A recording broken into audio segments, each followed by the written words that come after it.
Ryan Reynolds here from Mint Mobile with a message for everyone paying big wireless way too much. Please, for the love of everything good in this world, stop. With Mint, you can get premium wireless for just $15 a month. Of course, if you enjoy overpaying, no judgments, but that's weird. Okay, one judgment. Anyway, give it a try at mintmobile.com/switch. Upfront payment of $45 for 3-month plan, equivalent to $15 per month required. Intro rate first 3 months only, then full price plan options available. Taxes and fees extra. See full terms at mintmobile.com.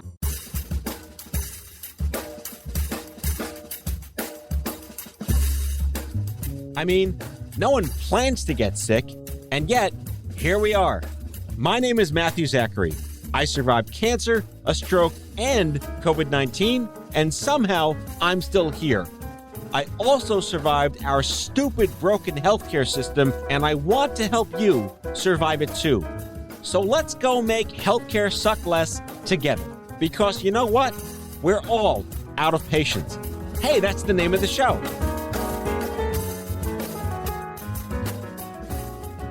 Alrighty, friends, welcome back to Out of Patience. A quick reminder, if you like the show, I hope you do.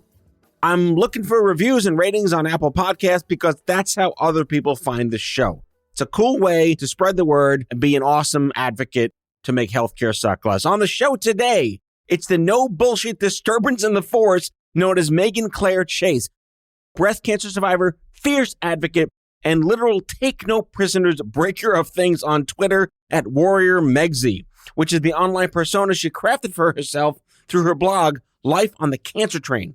Now, she's written for Cancer Health Magazine, co-authored an academic paper, and has been featured in the New York Times and People Magazine. I mean, I smell an off-Broadway show in the near future. She's unapologetically Southern, loud, and downright hysterical, and she was live here in studio. So brace yourself, because this was an epic conversation. Enjoy the show. Megan Claire Chase, I'm looking right at you. You're physically here in the room.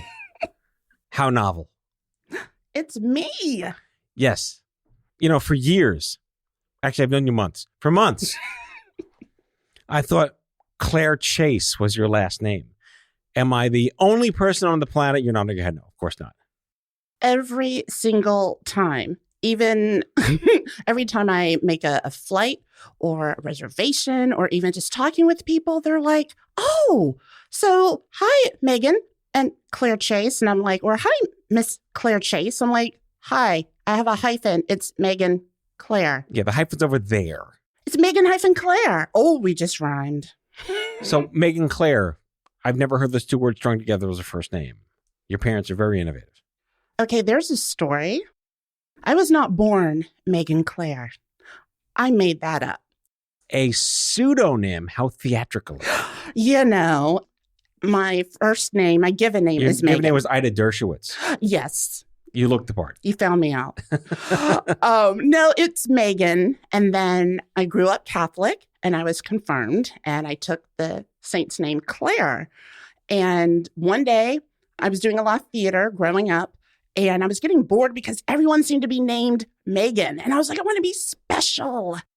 And so that was the Karen of its day. Not that kind of special. Not that kind. And I came down the steps and I was like, Mother, will you call me Madison? And she's like, no. And I was like, okay, I want to be called something different. Catherine. She's like, no, you have to have your first name, but you can add to it. And I was like, ooh, okay. So I was like, oh, Megan Claire. And she's like, oh, I like it. I was like, oh, me too. And then I literally went to school that day. I was a sophomore. And I was like, I will only answer to Megan Claire. So by the time I graduated, it's literally on my high school diploma. But you respond to my text when I call you MC. I do. Which I also use for Mallory Casperson, by the way. Well, it's funny because I was never even called MC until I went to college. And it was my guy friends that came up with it because they were like, we know you get so upset. We just call you Megan and we can't remember the whole Megan Claire. So can we call you MC? And I was like, oh, that's cute. Yeah. All right. I see another name change future. MC Chase. Done. Shake and bake. By the way, listeners, this is the Giggle Show. If you can chime in on Twitter at Matthew Zachary with how many giggles you hear, you'll win an iPad. And by that, I mean you're not going to win an iPad, but you might just win Twitter. I love to laugh. It's good. It's infectious. It's really good. Shucks. Now I understand why you're so famous. You burst onto the scene like, who is this? I need to know this person. No. No, you kids are like, not terribly recently, but we're of the same generation. I do want to talk about like being an AYA graduate, so to speak. Mm-hmm. But how old were you when you were diagnosed? I was 39. Right. So you were at the cusp of being accepted into the club. Yes. Did you immediately find out, oh shit, I don't belong here? Actually, no. Good. I'm concerned about that because we had so many 39-year-olds like, do I still belong in the stupid cancer? Yeah, well, I mean, it was weird because I kept being told, oh, you're so young. And I'm thinking to myself, no, I'm not. Like it didn't. No, I'm 39. Shit hurts that didn't used to. Right. Well, technically, I still like to say 38 because I already knew something was like going on. All right. So pre-39. Right. Well, it was 2 months after my 39th birthday. All right. That's like, there's a bell curve there of tolerance. Yeah. And luckily, I don't look my age, so to speak. I can avow to that, listeners. She does not look 45. Thank you. And I only know that because she told me I didn't ask. You're not supposed to ask. But I do know what year she graduated from college, and I did some math. Yeah, you did the math. But with the AYA, I really didn't find out about anything until I had gone through all of my treatments and surgeries. And you had breast cancer out of nowhere. It really did seem to come out of nowhere. But I knew I would get cancer, but I just thought it'd be like 70. Was that just your natural pessimism inside? No. Because that's me, not you. No. My mother had ovarian cancer when she was pregnant with me. So I'm a miracle baby. That's crazy. Because it took my parents 8 years to even get pregnant. And so during the 3rd month, they discovered she had ovarian cancer. And there was never a scenario where both of us would live and, thrive. It was always one of us would die, the other one would live, but there'd be complications and this and that. But I was born with a benign tumor on my right leg. So growing up, being premature, 3 months early. Wow. My kids were 34 weeks, and I can only imagine another 2 baked on that. Yeah, I was a tiny baby. Were you under a pound? I was 1.5. Wow. And lungs collapsed. I mean, it was a lot. My mother didn't even get to hold me because she was hemorrhaging to death. It was literally both of us like a live or die situation, which is why we're so close, though she drives me nuts. When you tell the story, does it feel like someone else's story at this point? I get that feeling sometimes that I don't do justice to the sheer holy fucking gravity of all this stuff. Yeah, it's intense. But the thing is, I never thought breast cancer. I thought ovarian or cervical. Right. Because that's where I was headed. I had such weird symptoms, and I'd already had a mammogram at 35 because of the ovarian and breast connection. So they were like, hey, you're clear. Come back when you're 40. I'm like, okay, peace out. So I put it out of my mind. But then I started having these weird symptoms, and no one thought, this could be breast cancer. I love the expression, but I did everything right. Yeah. Is there really everything right? Or it's just bad luck, right? It is, but it's also like, doctors, why didn't you listen to me? But I really feel it's because I didn't show the typical symptoms of a white woman. Were you doing self-exam between your first mammogram and even still? Even still. Well, the first clue was I gained a bunch of weight. And I'm like, oh, heck no. Okay, I used to be fit. I grew up doing ballet, musical theater. So now that's everything right, musical theater. Right. Oh, I so agree. So that freaked me out. And then, all right, you ready for this? My hair started falling out on the left side. And I was like, you missed my hair. We're having some issues. I get upset because my hair used to be to my shoulders, thick, soft, and all of a sudden it turned brittle and it started falling out on the left side. So even just the left side. Just the left side. And I remember my stylist who'd been doing my hair forever. She's like, are you missing a nutrient? What is going on? Yeah, we didn't know that it was cancer inside. I'm taking vitamin F. There is no vitamin F. Right? But then I started getting these tiny green bruises on my lower left leg. So because I come from a cancerous family, I'm like, oh my God, it's leukemia. Yeah. So everyone's running all these blood tests and stuff, and they're all negative. Then my nails start to get brittle. I'm like, okay, I'll go see an endocrinologist. Oh, your thyroid, it's fine. I'm like, you are your own episode of Mystery Diagnosis. Oh my God, I can't believe Yeah, I remember that show. It's still on. Is it? It's like a guilty pleasure to watch. It is. Yeah. I do like that show. I mean, I feel bad for all the people, but there's always a happy ending. Always. Kind of spoils it the whole time. Yeah. Are they gonna? No, they're not. It's a show. Well, it turns out with this one, I'm still not even done with the symptoms. Like, I got a green bruise and a perfectly shaped circle on the back of my left arm. You get where I'm going here. Like a crop circle. Like, it was crazy. Yeah. And by this time, even my primary is like, okay, obviously something's wrong. I'm like, you think?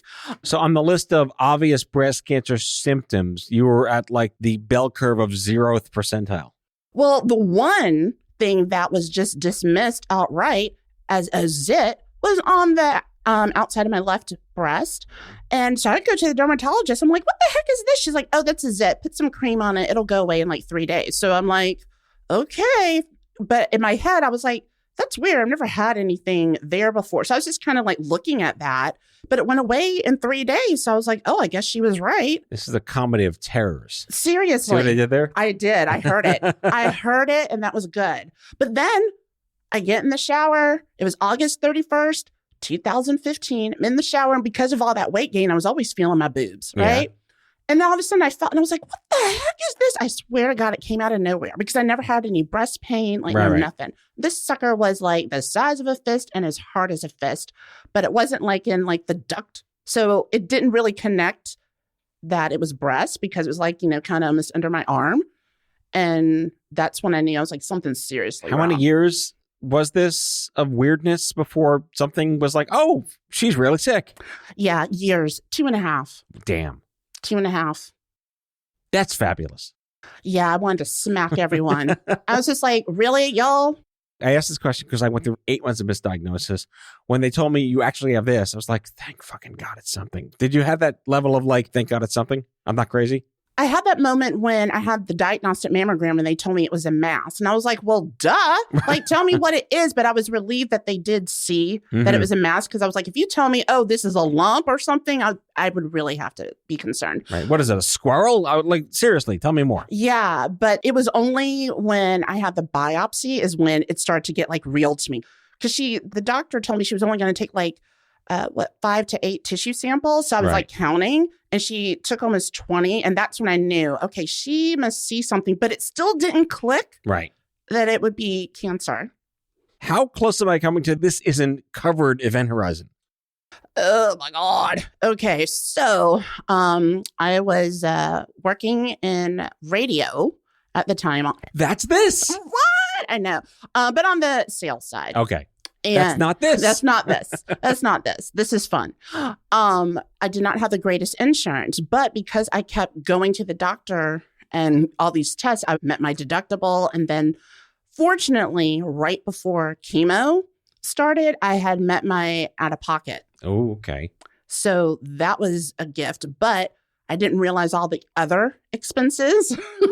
The surprise billing. Exactly. And it was hard because I'm also single, like chronically single. I was like, how am I going to do this?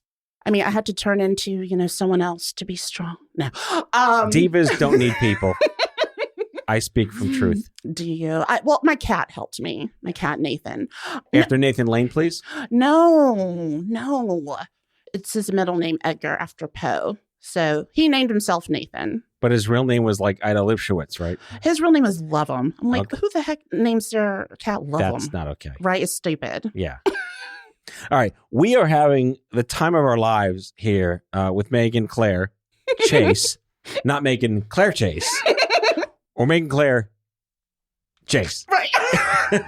I do take that pause. So we're going to take a quick break. We'll be right back. And my God, I have no idea where this is going, but it's going to be fun.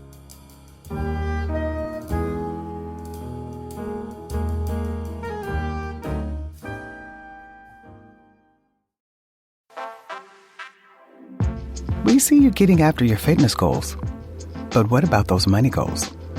You can count on Credit Karma for a clear view of your finances and your progress, helping you see results, so you can keep checking off those financial personal bests and find your way to money. Progress never felt so good. Download the Intuit Credit Karma app and start achieving your money goals today. Intuit Credit Karma. Karma you can count on. This is a mini meditation guided by Bombas. Repeat after me. I'm comfy. I'm cozy. I have 0 blisters on my toes. And that's because I wear Bombas, the softest socks, underwear, and t-shirts that give back. One purchased equals one donated. Now go to bombas.com/Wondery and use code WONDERY for 20% off your first purchase. That's BOMBAS.com/Wondery and use code WONDERY at checkout.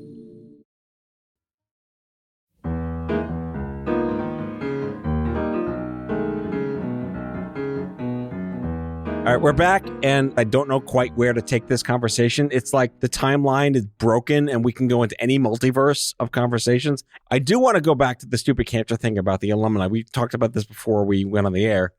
When I turned 40 in 2014, it was like this running joke that's like, should Matt leave? Because like young adult cancers, 15 to 39, you turn 40, like you get kicked out. Like that's it, goodbye. Yeah. So I'm on stage at the conference in Vegas, and I get up there and I say, I'm officially declaring today Young Adult Cancer Alumni Association Day. So long as you were diagnosed under 40, you will always qualify as a card-carrying young adult cancer survivor. Yeah. So you were at the cusp, but you know what? I don't care how old you are. You were diagnosed as a young adult, and that's horrible. It is. And well, what I've discovered But is you're still here somehow. I'm a miracle. It's all somehow. I'm a walking miracle. I mean, between like your mom and how you were born and the preemie stuff, like you're how many lives do you want? I'm on 14 now. I know it was extra. Yeah. Yeah. But I mean, like there doesn't seem to be a consistency with the AYA age. Like sometimes I've heard it's at 39, then I've heard it's the cutoff is at 45. And I agree. Like I feel like it should be your diagnosis age. That's a question too. That also came up is like, when do you consider your diagnosis? Mm-hmm. And the rationale behind 15 to 39 came out of the government. Oh. I don't take any credit for inventing those numbers. Those are the numbers that came out of all these policy reports from Livestrong about what is young adult cancer. We had to define an age group. I'm like 15 to 39, but then 18 to 40, 21 to 6. Like what the hell? Right. With numerology. You were in AYA by default at 38-ish. Yes. Oh, I love that you're saying that. All right. So, you joined the club. You are an insanely prolific writer. Aw. Your blog, which is called Life on the Cancer Train, which I love, I tried to print it out. It was 146 pages. I'm not printing it out. How did you become so prolific, or were you that way and cancer just like gave you the vitamin B, not vitamin F shot? Like that. Well, it's funny because I never thought of myself as a writer, but I do have now 28 journals in my closet. And so I don't know why I never thought of myself as a writer. I always felt more of like a performer. And then going through the cancer insanity, I couldn't verbalize what I had just gone through because I was just like, are you kidding me? Like, what? And I was like, I'm just going to write about it. And then to keep myself accountable, I never even thought to start a blog, like ever. But I was like, this would keep me accountable. And maybe 1 or 2 people might read it. But you seem to be a natural talent for venting. And it seemed like the steam valve you needed that you didn't know you could like throw gasoline into. Well, it really helped me gauge my mental health. And I needed to release this negativity. And the thing is, I felt like at the time where I was and where I was located, no one was talking about the anger. Everyone's like, oh, you should be so happy and positive. And I was like, this is bullshit. Fuck you. Yeah. I was like, I'm angry. And I felt like I wasn't seeing any writing reflecting that.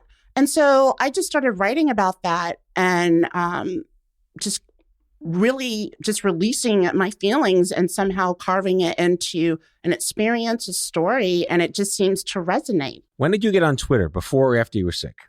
Oh, I only got on Twitter back in 2019. You have, as of today, 3,942 followers. Not bad for 2 years. Wow. Did you even know that? No. Am I your publicist? You are. All right, listeners, we're going to get Meg over the 4,000 person follower hurdle. Megan Claire, MC, and Megsie. Come on, you're killing me. Why Megsie? Why not Megan Claire? I'm sure Megan Claire was probably taken as a handle, right? Well, no. Here's what happened. Wait, Warrior, Megsie. Yes. All right, Twitter followers. Warrior, Megsie. Go ahead. Yes. So here's how the name Megsie appeared. My hair came back looking like a chia pet. Like these chemo curls, they are like forever. I have tried to blow dry them straight. They just still pop right back. And so. But at least you got it back. True. But. I didn't. Did you ever? I had a Jufro. You did This is not. the radio, so I can't show listeners pictures, but my platforms are rife with like bar mitzvah photos when I was 16. I feel like I should show you now for a live reaction on the air, but I'll spare my listeners. Oh my gosh. Well, for me, growing up in the theater and ballet, I always had hair long enough to pull up in a bun and do French braids, lots of things. I'm one of those people. I like to do my hair. And so with it coming back short and curly, and yes, I know I rock it. Everyone's like, oh, you look so cute. I'm like, cute like a monkey? Like, what are we saying here? But, you know, I still did not feel feminine after always having like hair to do. And then some high school friends, actually, they gifted me this pink fascinator. And when I put that sucker on, I felt different. I was like, ooh, who's this? Who's this? And another friend, her name is Karen. She goes, ooh, you look so Megsie. And I was like, oh, Megsie. That's it. Yes. That's your hashtag. Yes. And so every day I have some sort of hair accessory, whether it be a fascinator, a blinged headband. I'm wearing a head warmer right now. I always have something. And that just became my persona. So I want a quick opinion on the metaphor of choice conversations in cancer. Survivor, thriver, warrior, blah, blah, blah. Are you a military fan? Are you not a military fan? You're picking the word warrior. Have you gotten shit for it? Praise for it? Like, anyone with an opinion will give you one. True, but no one's ever said anything because, like, the reason why I call myself Well, of course, you'd kill them first and foremost. Right, with a stare. I can cut your head off with a stare. No one's ever said anything to me, but I did not really resonate with Survivor because my quality of life was so impacted. And I was like, okay, well, I still feel like I'm fighting this body. It's hard for me to even call it my body. I always say this body. So I was like, I feel like I'm at war with it. And I know that a lot of people have issues with like the military terms, but I was like, I'm literally fighting with this body. And so Warrior Megsie just felt right to me. And that's what I use. Something very unique about you, and I think maybe someone who's been around the block with this nonsense for a long time running the communities, you are everywhere, but you don't even know it. You're on, like, I Had Cancer and Elephants and Tea and Lacuna Loft and Grit. You're everywhere. Was that intentional, or are you your own Jackson Pollock painting? Oh, I like that Jackson Pollock reference. That's really what I am. It's just, opportunities. And honestly, the first person to publish any of my writing was Mallory from Lacuna Loft, now Cactus Cancer Society. The other MC. Yeah, the other MC through their Unspoken Ink course. And so when she did that, it did something. It like lit a fire in me. And I was like, oh, wow, maybe I do have something to say. And so with my blog, and then I got some confidence to just start submitting to organizations and, publications, and it just kind of grew. And now it's really exciting that people actually come to me and say, hey, can you review this? Hey, can you give me a comment? Hey, can you write a story? It just grew out of nowhere. Well, I read that you gave an abstract recently at APOS, which is the Psychosocial Oncology Society. Like, where'd that come from? That's pretty cool. Right? Oh my God. Okay, like if you had told me even 5 years ago that I would be up on stage being a co-author of an abstract talking about science, like I would have just laughed in your face. Dr. Megsie, right? You have a telephone call at the front desk. Oh my God. Doesn't that sound great? Dr. Megsie. But honestly, it started with Facebook DM from Stupid Cancer. And it was I know those people. It was, she was in undergrad for pre-med, and she was doing a survey about grief and infertility and AYAs. And so she had been following my blog. I'm that person. Right? And I was like, hi, I had just had everything removed. And So we started talking, and I always want to help students. And we were talking, and she actually reached out to me a couple of weeks later and was like, I know this sounds weird, but I just felt really moved by our conversation. I was wondering if you wanted to help co-author an abstract with my professor about the conversations between AYAs and providers regarding fertility. And I was like, heck yeah, I will. Mm-hmm. And that's really how it happened. And I was like, oh my gosh, I'm like a research advocate. Right. Dr. Megsie. I love it. And it was just so great, though, because we were the only duo. First of all, to be accepted to present was huge, right? Yeah. Like, I was freaking out. And it happened to be And just for in the Atlanta. listeners to know, like, there's a huge vetting process to present abstracts. Like, I don't know how many people in the listenership universe are that geekified to appreciate that, but the vetting process alone could take a year. We were over the moon. And it was really unique because we're up there. Francesca, hi, Francesca. She's giving the science behind it, and I'm humanizing it and talking about the experiences. And I got the patient experiences. So together, it was just beautiful. And here I am talking to, researchers and oncologists, and they were just like, whoa, because they had not heard the stuff before, like the humanizing it. So I want to spend our last couple of minutes talking about your transition from Atlanta to Albany. I don't know anyone who's ever done that before and survived. Because, like, they just seem so antithetical. Like, you might as well have gone to, like, the North Pole. Because every soda in Atlanta's Coke and every soda in Albany's Pop. Like, there's no brand names in either city. I went to Binghamton, so I have friends in Albany. We went there all the time, and like Wegmans, what's this? My God! Like, so I really want to spend some time talking about your theater background. Where'd that come from, and how handy has it come in these days? Okay, so everyone always wants to know how'd you end up in Albany for college, and I actually grew up in Macon, Georgia, which is like an hour and a half south of Atlanta. I understand that Atlanta is the only city in Georgia, though. Right? There's more than Atlanta in Georgia? Yeah, there's more. Okay. Yeah, just a little bit. All right.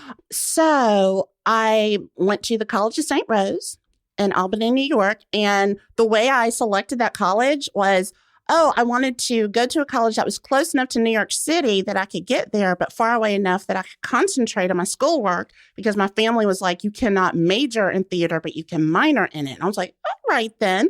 Okay, so we'll do communications. And I was like, this sounds like a Megan Clarish kind of college to go to. I didn't even visit. So I got this huge scholarship, and I was like, let's go. I arrive in August, and I'm already freezing. And my mother's like, she goes, it's going to get colder. Wait, did you even own a coat? No, she literally shipped it to me. She's a Yankee, and my father's from the Midwest. So, like, they know cold. And so my mother would watch the weather reports. And so she knew, like, when to send me the jacket and the hats and the boots and this and that. But yeah, it was definitely a learning curve. You had to literally acclimatize yourself to Albany. I did. Wait, so I want to forecast, did the theater mind to become a theater major? No, but it definitely has served me well. Yes. So I think it shows, even in my writing, also when I speak with people, give speeches or whatever, because I'm you so have no real. stage fright. I am shy. No, really? I am, okay, well, maybe a little shy, not a lot shy, but there is some shyness, Okay. I mean, I want to do I'm well. squinting at you to the listeners, because I kind of don't trust that answer, but okay. Oh my gosh. I mean, I get nervous because I care about something. If I don't get nervous, then that means I don't care about it. And That that's is the true. problem. Well done. Right? But there's just something about being on stage and getting to talk about something I feel passionate about. But I do miss, acting. You have one or two favorite roles you've done or haven't or want to do one day? Ooh. Okay. I do have a favorite role. This is from back in the day now. Is it Brigadoon? Oh my gosh. No. They're reviving it. Are they? Yes, they are. Do they call you? Daniel, what's his face from Harry Potter's in it. So. Oh. Yeah. I've got glasses. I can be in that. No, it was actually the Will Rogers Follies. Will Rogers Follies. Yes. It's a great show. Yeah, it was very dramatic how this happened. So I was one of the 6 single sisters. Say that quickly. And It turns out that Ziegfeld's favorite, she had gotten in some sort of accident or something. So she was in the emergency room. And so the director, he calls me. Keep in mind, there were no understudies. This is in Macon, but our Macon Little Theater had huge productions. They were known for it. And we had an awesome choreographer. Costumes looked just like on Broadway. And so he goes, she's in the emergency room. We don't have a Ziegfeld's favorite. Can you go on? And I'm like, sure. Yeah, of course I can. Why not? Literally memorized her lines. I mean, well, when you're in a play and a musical, you memorize the whole script anyway, and learned her choreography. And I played her part and my part. So I was basically doing all these quick changes in the wings. And it was amazing because I got like a standing ovation. And that was when I knew, because I was like, boy, if you could just jump in like that and do it and be convincing, I was meant for stardom, but, then life. But that's the right kind of dopamine hit. Yeah. You really, really want. I feel that because, I'm a stage performer and a concert pianist and all that stuff. You need the audience. You really do. So just to not confuse the audience, Megsie's Follies is different than Sondheim's Follies. There are two Follies. It's regrettable. End of theater nerd rant. So what's in store for you? You have we got to get you back on stage. You're already on stage now. The world is hopefully getting back on stage. You need to be on stage. Aww. So what's your hill to die on? What is the one thing that you want on your tombstone? Megsie did this. Gosh, that's a really good question. Marrying Denzel is not an option. Dude, I'm chronically single. They're like, I don't think that the guy exists on this planet. Okay. Honestly, I would really just love to be on Broadway or a one-woman show. You mentioned it one time. Someone else literally mentioned it a couple of weeks ago. And I really think, I was like, I do have stuff to say. So that is what I'd love to do. Because that, to me, it's scary to think about, which means I have to do it. Dum, da da da da da dum, dum, da da da da da. The name on everybody's lips is gonna be Megsie. All right. On that note, Megan Claire Chase. What's the URL you want people to go to? They can go to warriormegsie.com. Warriormegsie.com. And let's get her over the 4,000 hurdle on Twitter, folks. You're amazing. You got to come back. I'm so excited. Thank you so much. Thank you. Dum, da, da, da, da, da. We just lost every listener. Right. It's the end of the show. All right. Bye now. Bye. That's all for now. If you like the show, be sure to subscribe, leave a review on Apple Podcasts, follow us on social, and tell all your friends to listen. Tell us what you'd like Matthew to cover in his next episode by leaving a message for us at 855-AUDIO-66, and we might just use it in a future show. Out of Patients is a product of Offscript Health. We are a healthcare engagement company built for patients and caregivers by patients and caregivers. Our executive producers are Matthew Zachary and Andrew McDowell. Our senior producer is Betsy Shepard. Our host is Matthew Zachary. It is recorded, mixed, and edited by Betsy Shepard. For advertising and media inquiries, email media@offscript.com. That's media@offscript.com. For more information, visit offscript.com.